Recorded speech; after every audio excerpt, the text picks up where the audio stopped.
દોસ્તો મને એક વાત સમજમાં નહીં આવી રહી કે રોજ નો રોજ આપણે એક ને એક સબ્જી ખા તો એ આપણને મોઢે આવી જાય ભાવે નહીં તો પછી આ વર્ષો થઈ જાય ભોપા ધૂણી ધૂણી શું કરવા કહે કે માતાજી બોકડો માંગે માતાજી મોઢે નહીં આવી જતું હવે ઇતિહાસ ગવા આજ તક એક બી ભોપા ધૂણી એમ નહીં કહેજું કે માતાજી વાઘ માંગે કેમ કે ભોપા ખબર હે વાઘ તો આપણો બી નાસ્તો કરી જાય હવે દાખલા તરીકે તમે માનો તમારું બાઇક રોડ માં પાર્કિંગ કીધું બે અને એને કોણે પાણા લાકડી દઈને ભાગી નાખે તો તમે સામે વાળાને છોડો ખરા તો પછી બોકડો તો મેલડીમાં નો વાહન હે મહેતાજી નો સ્વાર હે તો પછી માતાજી તમે બોકડો મારો તો રાજી થાય કે દુઃખી થાય એમ કહો માં કાર્ય રાજી થાય ખરી તમે બોકડો મારો માતાજી બોકડો માંગે એટલે મારે આ જૂઠો ભોપાને બે હાથ જોડીને એટલું જ કહેવું હે કે તમારી માને પગમાં વંદન કરો આ જીવ હત્યા કરવાનું બંધ કરો માતાજી બોકડો માંગે બંધ કરી દેજો હાવ માતાજી બોકડો માંગે બંધ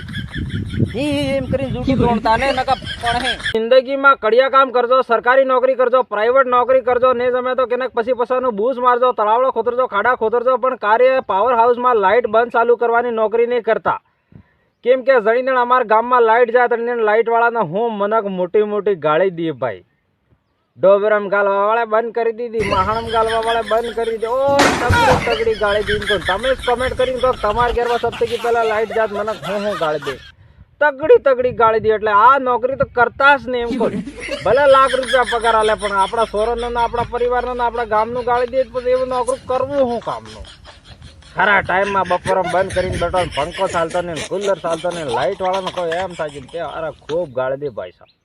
દોસ્તો કાલે મને એક કાકો મળી ગયા મને કહે તો પેલા મીડિયા બનાવીને ગપ્પો મારી ગયો મેં કીધું હા કાકા મોત મને કહે તો ગમે એવો ગપ્પો મારતો હોય ને ગમે એવો જાણકાર જમાવી પણ આપણે એક પ્રશ્ન પૂછવો અગર એનો ઉત્તર આલ દે તો તને માનો મેં કીધું પૂછો આપણને નહીં આવે એવું થઈ જ નહીં શકે મને કઈ એવી કઈ વસ્તુ છે જે આપણા ઘરમાં નહીં કોઈ ખાય કે નહીં પીએ ફિર બી આપણે ઘરનો રખવાળો કરે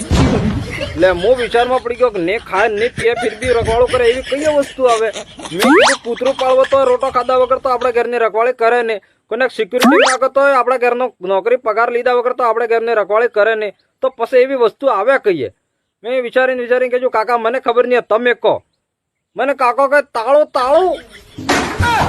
મેં કીધું વાત હાસી તાળું યાર લટકાવી જતી ખાધા પીધા વગર આપણે ઘરનો રખવાળો કરે એટલે દોસ્તો ગમે એટલા તમે ભણ્યાવો પણ જે સોપડામાં આવે એ ખોપડામાં નહીં આવે ખોપડામાં આવે એ સોપડામાં નહીં આવે એટલે સોપડા વાળા થોડું પછી મને કે દાદા હું વીડિયા બનાવે એટલો તો ખબર નહીં પડતો હોય हमारे राजस्थान में मौसम इज वेरी खतरनाक गर्मी इस बहुत लागती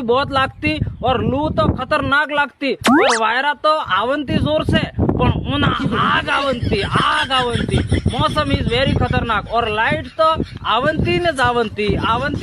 नॉट पंखा चालती नॉट कूलर चालती आई एम बांधने बैठती केर सकी न कोई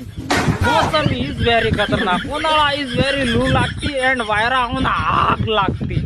मोड़ा इस काला कट होती फिर भी आई एम फिल्टर वापर के वीडियो बनाती उन्हाळा इज वेरी खतरनाक होती गाड़ी में फरती ते मोड़ा में लू गरम लागती हाँ भाई फटाफट 3 टाइम ની દવા આલ દે ફટાફટ 3 टाइम ની हाँ 3 टाइम ની हाँ तो આપણે 3 टाइम ની દવા है आ एक सवारे આપણે સા પીને લઈ લીધી આ બપોરમાં ખાવાનું ખાઈને લઈ લીધી આ હાજે હુતી ઓળો લઈ લીધી 3 टाइम અને પછી એને મળાબા બલે આ પડીકું ફાડીને અણામ નાખીને લાવીને થોડી વારમાં લઈ લીધી એટલે તમારા પસાવારમાં કામ ખતમ હે અને ઓર બી ઉતાવળ વે તમારે તો પછી આ બે ત્રણ ને એક્સ્ટ્રા લઈ લીધી દાડાને તમારી મરજી આવે તને એ ગોળી લેતું રહેવો તમારે ને અગર ઓર બી ઉતાવળ વે તમારે હજુ ઉતાવળ વે તો પછી આપણે આ કેપ્સ્યુલ લઈ લીધી ને પછી આ એક કેપ્સ્યુલ એમ કરીને કાઢીને આ મોઢામાં લગાડવાની પછી આ માચીસ થી કેમ લગાડીને પછી ખેંચતા જાઓ તમારા ફેફડામાં આ દવાનો ગેસ થતો જાય ને એમ કરતા કરતા તમારા પછી વીરમાં 20 મિનિટમાં કામ ખતમ થઈ જાય ઠીક હે ચાલુ રાખો દવાઈ આપણી ઠીક હે ચાલુ રાખશો એક જમાઈ ને હાહરી 20 દાડા રહેજો તે હાયરો કંટાળી ગયો હાયરો કે જમાઈ 20 દાડા થઈ ગયા એ વત સટકો જમાઈ કે તમાર સોરે માર ઘેર 20 સાલ થઈ રે તો મેં કરે કેજુ એના હાયરો કે પણ ઈ તો તમે શાદી કરીને પણની લઈ ગયો તો જમાઈ કે તો મો શાદી કરીને પણની ને જ આપજો મો કોઈ થોડો કહો તમાર ઘેર નાતરે આપજો બરોબર છે આજકાલ વાળા જમાઈ હાયરન પોસવાની હતી